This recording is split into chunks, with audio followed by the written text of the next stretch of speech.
This channel does not promote any violent, harmful, or illegal activities. All content provided by this channel is meant for an educational purpose only.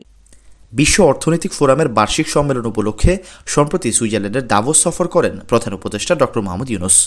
সে সময় British সংবাদ মাধ্যম financial টাইমসের বৈদেশিক বিষয়ক প্রধান ভাষ্যকার Gideon রাকমানের উপস্থাপনায় একটি পডকাস্টে খোলামেলা কথা বলেন তিনি। রাকমান রিভিউ নামের ওই পডকাস্ট অনুষ্ঠানে কথোপকথন লিখিত আকারে গত বৃহস্পতিবার প্রকাশ করা হয়েছে।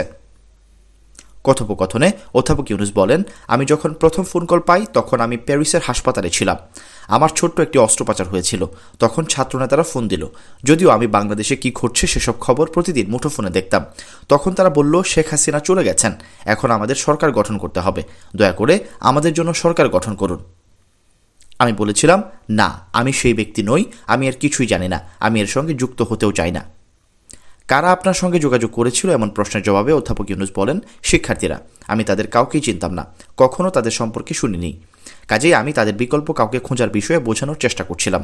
তাদের বলেছিলাম, বাংলাদেশে অনেক ভালো নেতা আছেন, তোমরা তাদের খুঁজে নাও। তারা বলছিল, না না না, আপনাকেই থাকতে হবে, আমরা কাউকে পাইনি। আমি বলেছিলাম, জোরালো চেষ্টা করো। তারা বলল, আমাদের হাতে পর্যাপ্ত সময় নেই। তখন বলেছিলাম, অন্তত একটা দিন চেষ্টা করো, না পেলে 24 ঘন্টা পর আমাকে আবার ফোন করো। অধ্যাপক ইউনূস বলেন, ছাত্রনেতারা আমাকে আবারও ফোন করল, বলল, আমরা অনেক চেষ্টা করেছি কিন্তু সম্ভব হয়নি, আপনাকে অবশ্যই দেশে ফিরতে হবে।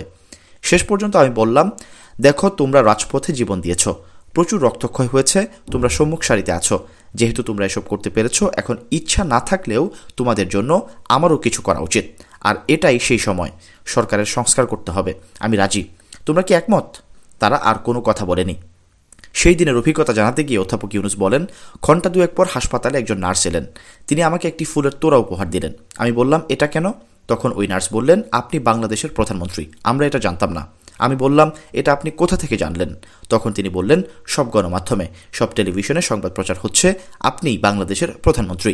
আমি বললাম, আমি আপনার কাছ থেকেই এটা জানলাম। দেশে ফেরার স্মৃতির কথা বলতে গিয়ে ড. ইউনূস বলেন, পুরো জাতি আমার ফেরার উড়োজাহাজের অপেক্ষায় ছিল।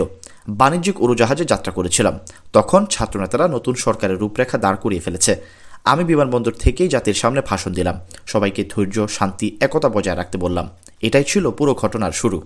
ড. মোহাম্মদ ইউনূসের রাকমান রিভিউ নামের ওই পডকাস্ট অনুষ্ঠানে স্বপ্ন সুখস্মৃতির কথোপকথন যেদিন প্রকাশিত হয়, সেদিনই ইন্টারন্যাশনাল ক্রাইসিস গ্রুপ আইসিজি বাংলাদেশকে নিয়ে একটি প্রতিবেদন প্রকাশ করে। প্রতি বছর আইসিজি একটি ইইউ ওয়াচলিস্ট প্রকাশ করে থাকে। Bangladesh the ডিলেমাস of a democratic transition শীর্ষক প্রতিবেদনে বলা হয়, অন্তর্বর্তীকালীন সরকারের হানিমুন পিরিয়ড এখন শেষ হয়ে গেছে। হাসিনার পতনের পরপরই অন্তর্বর্তীকালীন সরকার যে বিপুল সমর্থন পেয়েছিল তা কমতে শুরু করেছে।